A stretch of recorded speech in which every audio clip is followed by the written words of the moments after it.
मानव जीवन एक अनमोल उपहार है जिसे केवल पुण्य कर्मों के फलस्वरूप प्राप्त किया जाता है। यह शरीर मात्र हड्डियों, रक्त और मांस का पिंड नहीं है, बल्कि यह आत्मा का मंदिर है जो मोक्ष की ओर अग्रसर होने का साधन है। श्रीमद् भगवद गीता यह भगवान श्री कृष्ण द्वारा महाभारत युद्ध के आरंभ में अर्जुन को दिए गए उपदेशों का संकलन हमें मानव जीवन के उद्देश्य, कर्तव्यों और साधना के मार्ग का साक्षात्कार कराता है। यह ग्रंथ केवल धार्मिक या दार्शनिक नहीं, बल्कि जीवन जीने की संपूर्ण कला का मार्गदर्शक है। भाग 1। श्रीमद् भगवद गीता के अनुसार मानव जीवन के सही नियम एक निष्काम कर्म, फल की चिंता से मुक्त कर्म करना। श्रीमद् भगवद गीता के सबसे प्रसिद्ध श्लोक में भगवान कहते हैं, कर्मण्येवाधिकारस्ते मां फलेषु कदाचन। अध्याय 2 श्लोक 47। इसका अर्थ है कि मनुष्य का अधिकार केवल कर्म करने में है, फल पर नहीं।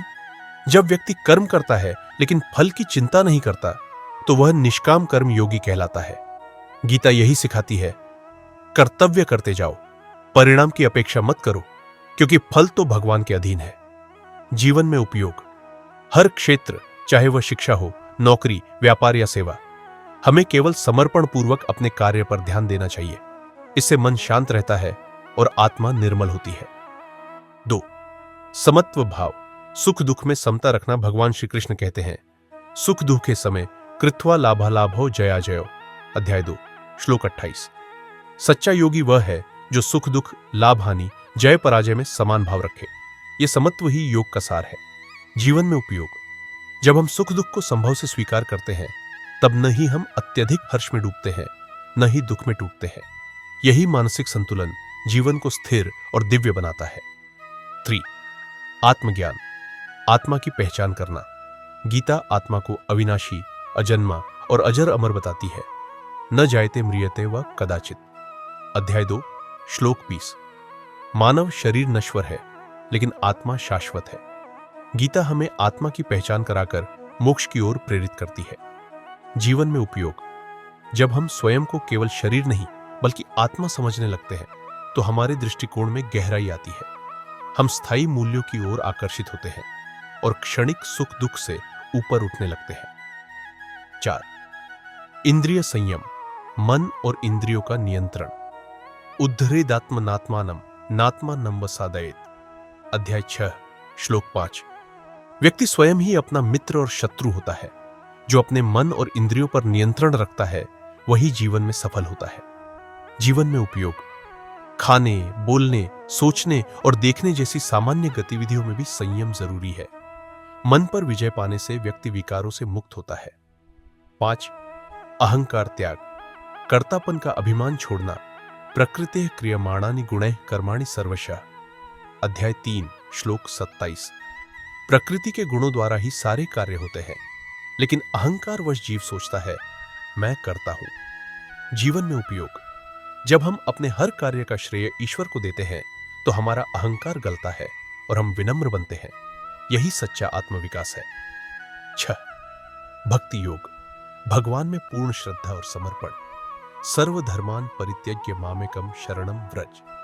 अध्याय 18 श्लोक 7-66। भगवान श्री कृष्ण कहते हैं, सभी कर्तव्यों को छोड़कर मेरी शरण में आओ, मैं तुम्हें सभी पापों से मुक्त कर दूंगा। जीवन में उपयोग जब हम ईश्वर के प्रति समर्पित हो जाते हैं, तो जीवन से भय, द्वेष और मोह समाप्त हो जाते हैं। भक्ति ही मुक्ति का सरलतम मार्ग है। 7. सत्संग और ज्ञान की प्राप्ति।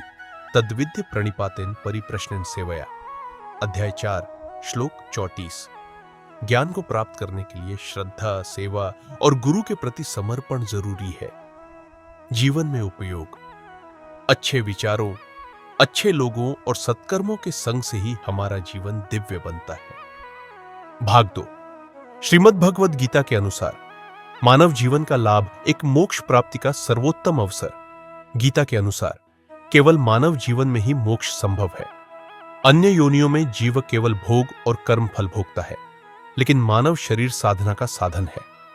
लाभ यह जीवन हमें ईश्वर की प्राप्ति और पुनर्जन्म से मुक्ति का अवसर देता है। 2. आत्मज्ञान और ईश्वर का साक्षात्कार। गीता में बार बार आत्मा और परमात्मा के संबंध की चर्चा होती है। मानव जीवन में हम इन रहस्यों को समझ सकते हैं। लाभ। आत्मा का साक्षात्कार करने से व्यक्ति भयमुक्त, शांत और संतुष्ट बनता है। 3.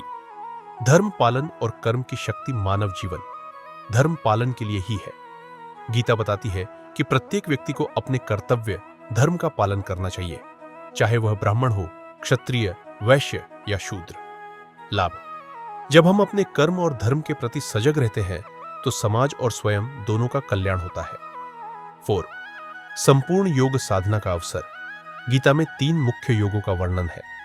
कर्म योग, कार्य के माध्यम से भगवान तक पहुंचना। ज्ञान योग, विवेक और ज्ञान के माध्यम से भक्ति योग।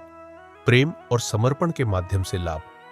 इन योगों का अभ्यास कर व्यक्ति परम शांति और आनंद को प्राप्त कर सकता है। 5.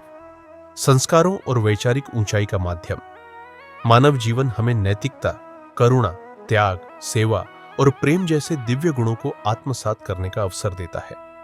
लाभ। यह गुण व्यक्ति को न केवल आध्यात्मिक रूप से समृद्ध करते हैं बल्कि समाज में भी आदर्श बनाते हैं। भाग 3। निष्कर्ष।